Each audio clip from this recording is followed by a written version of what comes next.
Im Anfang schuf Gott die Himmel und die Erde. Die Erde aber war wüst und leer, und es lag Finsternis auf der Tiefe. Und Gott sprach, es werde Licht.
Diese Freude an der Auferstehung, die feiern wir am Sonntag.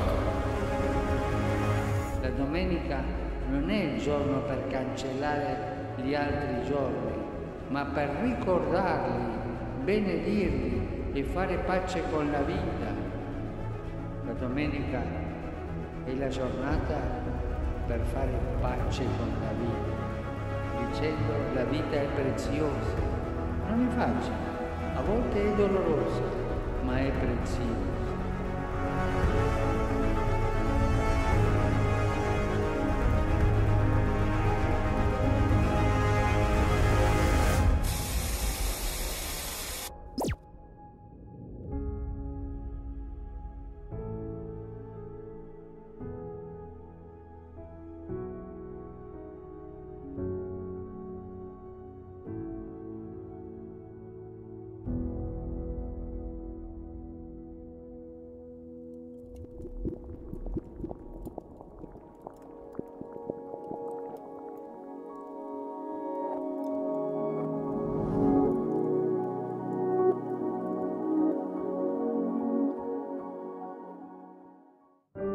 Liebe Freunde, ich begrüße euch auf unserem Kanal. Bevor wir gleich loslegen, abonniert unseren Kanal und verpasst kein künftiges Video mehr. Der Sonntag. Viele Christen halten diesen Tag. Wir wollen uns einmal anschauen, wie es zu diesem heutigen Sonntag kommen konnte und gehen dazu ins Jahr 321. Hier erlässt Kaiser Konstantin der Große das erste Sonntagsgesetz.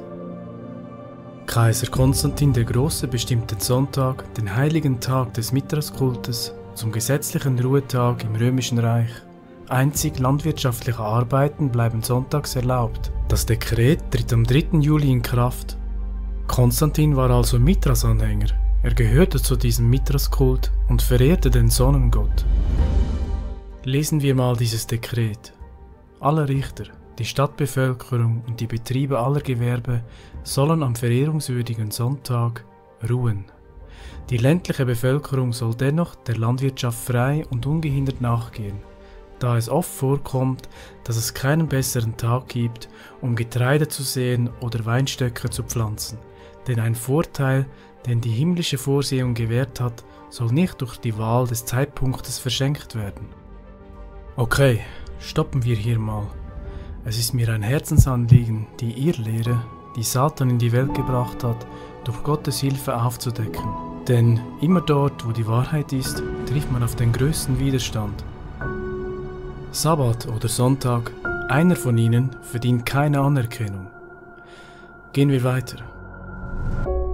Nach der 1975 von der Internationalen Organisation für Normung aufgestellten Empfehlung haben die Wochentage seit Januar 1976 die folgende Reihenfolge: Montag, Dienstag, Mittwoch, Donnerstag, Freitag, Samstag und Sonntag. Nach jüdischer und christlicher Tradition beginnt die Woche mit dem Sonntag. Genauso wird es heute auch in den USA, in Israel, in arabischen Ländern sowie in Japan und China gehandhabt. Auch die deutsche Bezeichnung Mittwoch bezieht sich auf einen Wochenbeginn am Sonntag und nicht am Montag. Interessant. Gehen wir weiter.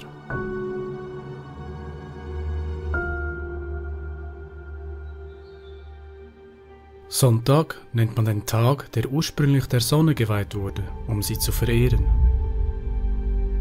Der Papst hat die Macht, Zeiten zu verändern, Gesetze aufzuheben und alle Dinge aufzuheben, sogar die Gebote Christi. Er kann Urteile und Gesetze erlassen, auch wenn dies im Gegensatz zu den Gesetzen der Völker, den Geboten Gottes und des Menschen stehen. Er kann sich von den Geboten der Jünger als ihr Oberster und von den Gesetzen des Alten Testaments freimachen. Frage: Welcher ist der Sabbattag? Antwort: Samstag ist der Sabbattag. Frage: Weshalb halten wir den Sonntag anstelle des Samstags? Antwort: Wir halten den Sonntag anstelle des Samstags, da die katholische Kirche den Samstag feierlich in den Sonntag umgewandelt hat. Sonntag ist das Mahlzeichen unserer Autorität. Die Kirche steht über der Bibel und die Verschiebung der Einhaltung des Sabbats ist ein Beweis dieser Tatsache. Die Bibel sagt: Gedenke, dass du den Sabbat heiligst. Die katholische Kirche sagt: Nein, durch meine göttliche Macht habe ich den Sabbattag abgeschafft und befehle dir, den ersten Tag der Woche zu heiligen. Und so verbeugt sich die ganze zivilisierte Welt in ehrerbietigem Gehorsam vor dem Gesetz der heiligen katholischen Kirche. Sie können die Bibel von 1. Mose bis Offenbarung lesen und werden nicht eine einzige autorisierte Aussage über die Heiligung des Sonntags finden. Falls Protestanten der Bibel folgen würden, sollten sie Gott am Sabbat verehren. Durch das Pflegen des Sonntags folgen sie dem Gesetz der katholischen Kirche. Was ist der Mensch, dass er sich anmaßen kann, Gottes Gesetz zu ändern?